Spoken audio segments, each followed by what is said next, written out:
कभी सोचा है हमारी ये दुनिया एक इतनी परफेक्ट रिदम में कैसे चलती है? आज हम सब मिलकर पृथ्वी के उसी कमाल के डांस को थोड़ा करीब से देखेंगे। वो डांस जो हमारे हर दिन, हर रात और हर बदलते मौसम की वजह है। ये सवाल हम सब ने कभी ना कभी सोचे होंगे, है ना? पर ज्यादातर हम इन पर गौर नहीं करते। लेकिन इनके जवाब वो छिपे हैं स्पेस में, पृथ्वी के एक शानदार डांस में। तो चलिए आज इन दिलचस्प रहस्यों से पर्दा उठाते हैं।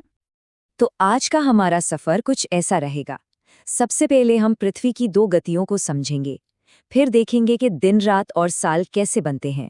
इसके बाद अयनांत और विषुव जैसी थोड़ी टेक्निकल चीजों को आसान बनाएंगे, और आखिर में ये सब हमारी जिंदगी पर क्या असर डालता है, इस पर बात करेंगे। तो चलिए शुरू करते हैं।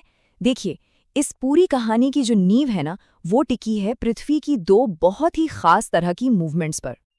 जरा सोचिए, हमारी पृथ्वी एक ही टाइम पर दो तरह के डांस कर रही है।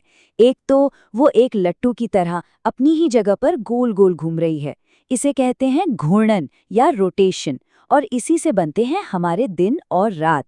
और दूसरा डांस, वो है सूरज के चारों ओर एक लंबा सा चक्कर लगाना, इसे कहते हैं परिक्रमण या रेवोल्यूशन, और इसी से बनता है हमारा पूरा का पूरा साल।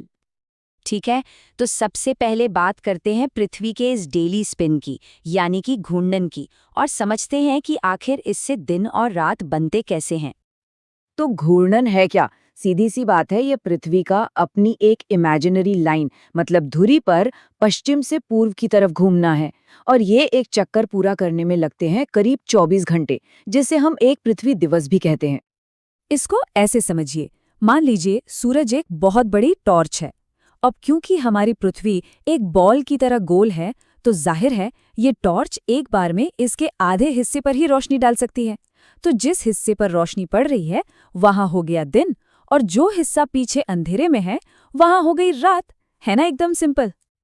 अच्छा, ग्लोब पर दिन और रात को जो लाइन अलग करती है ना, उस मैजिकल लाइन का एक खास नाम भी है। इसे कहते हैं प्रदीप्ति वृत्त, या अंग्रेजी में सर्कल ऑफ इल्यूमिनेशन। यही वो बाउंड्री है जो लगातार पृथ्वी पर घूमती रहती है। एक तरफ सुबह आती है तो दूसरी तरफ शाम। चलिए अब पृथ्वी के डेली स्पिन से आगे बढ़ते हैं और उसकी सालाना यात्रा पर नजर डालते हैं, यानी परिक्रमण, वो लंबा सफर जो हमारे साल और बदलते मौसमों को तय करता है। तो पृथ्वी को सूरज का एक पूरा चक्कर लगाने में लगते हैं 365 दिन और करीब करीब 6 घंटे। और ये जो एक्स्ट्रा 6 घंटे हैं ना, यानी चौथाई दिन, बस यही सारी कहानी को इंटरेस्टिंग बना देता है। तो सवाल ये है कि इन एक्स्ट्रा 6 घंटों का होता क्या है? यहीं से लीप ईयर की कहानी शुरू होती है। देखिए, हम अपनी सहूलियत के लिए 3 साल तक इन 6 घंटों को इग्नोर कर देते हैं, लेकिन चौथे साल में 6 गुणा 4 हो जाते हैं पूरे 24 घंटे, यानी एक पूरा दिन। और इसी एक्स्ट्रा दिन को हम फरवरी के महीने में जोड़ देते हैं, और बस बन जाता है हमारा लीप ईयर 366 दिनों का।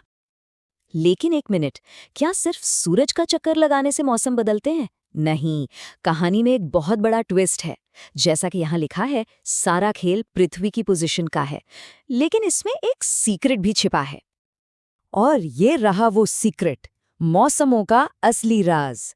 पृथ्वी सीधी नहीं है, वो अपनी धुरी पर थोड़ी सी झुकी हुई है, और इसी झुकाव की वजह से जब वो सूरज का चक्कर लगाती है तो साल के कुछ महीनों में उत्तरी गोलार्ध यानी नॉर्दर्न हेमिस्फीयर सूरज के ज्यादा करीब होता है, तो वहां गर्मी होती है, और बाकी महीनों में दक्षिणी गोलार्ध सूरज के ज्यादा करीब होता है। बस यही छोटा सा झुकाव हमारे मौसमों की पूरी दुनिया बना देता है। कमाल है ना? तो अब जब हम इस झुकाव की अहमियत समझ गए हैं, तो चलिए साल के 4 बहुत ही स्पेशल दिनों पर जूम इन करते हैं, अयनांत और विषुव। तो अयनांत या सॉल्स्टिस साल के वो एक्सट्रीम पॉइंट्स हैं। मतलब ये वो दिन है जब पृथ्वी का झुकाव या तो सूरज की तरफ सबसे ज्यादा होता है या उससे सबसे दूर, और इसी वजह से हमें मिलता है साल का सबसे लंबा दिन और साल की सबसे लंबी रात। जैसे 21 जून को होता है उत्तर अयनांत। इस दिन नॉर्दर्न हेमिस्फेयर सूरज की तरफ सबसे ज्यादा झुका होता है और इसीलिए ये वहां का सबसे लंबा दिन और गर्मियों की ऑफिशियल शुरुआत होती है। और इसका ठीक उल्टा होता है 22 दिसंबर को, जब दक्षिणी गोलार्ध में सबसे लंबा दिन होता है। तो अगर अयानांत एक्सट्रीम है तो विषुव या इक्विनॉक्स हैं बैलेंस के दिन। इक्विनॉक्स का मतलब ही होता है बराबर रात। इन दिनों में क्या होता है कि सूरज सीधे इक्वेटर यानी भूमध्य रेखा के ऊपर चमकता है और पृथ्वी का झुकाव न तो सूरज की तरफ होता है न उससे दूर, एकदम बीच में। और इसका नतीजा क्या होता है? नतीजा ये कि पूरी दुनिया में दिन और रात की लंबाई लगभग बराबर हो जाती है। ऐसा साल में 2 बार होता है, 21 मार्च और 23 सितंबर को। और यही वो दिन है जो अलग अलग हेमिस्फीयर में वसंत और पतझड़ की शुरुआत करते हैं। तो ये सारा स्पेस का डांस, ये झुकाव, ये चक्कर, आखिर इसका हमारी जिंदगी से क्या लेना देना है? ये हमें कैसे इम्पैक्ट करता है? जवाब है हर तरह से। हम कब सोते हैं, कब जागते हैं, हमारे त्योहार कब आते हैं, किसान अपनी फसलें कब बोते और काटते हैं, ये सब कुछ पृथ्वी की इन्हीं 2 रिदमिक मूवमेंट से तय होता है। तो ये सिर्फ साइंस की बातें नहीं हैं, ये तो हमारी जिंदगी की धुन है। चलिए इस पूरी बात को एक आखिरी सवाल के साथ खत्म करते हैं। जरा सोचिए, अगर पृथ्वी अपनी धुरी पर बिल्कुल भी झुकी न होती, एकदम सीधी होती तो क्या होता? कोई मौसम नहीं होता, साल भर हर जगह एक जैसा मौसम रहता। क्या तब भी जिंदगी वैसी ही होती जैसी आज है? इस पर सोचिएगा जरूर।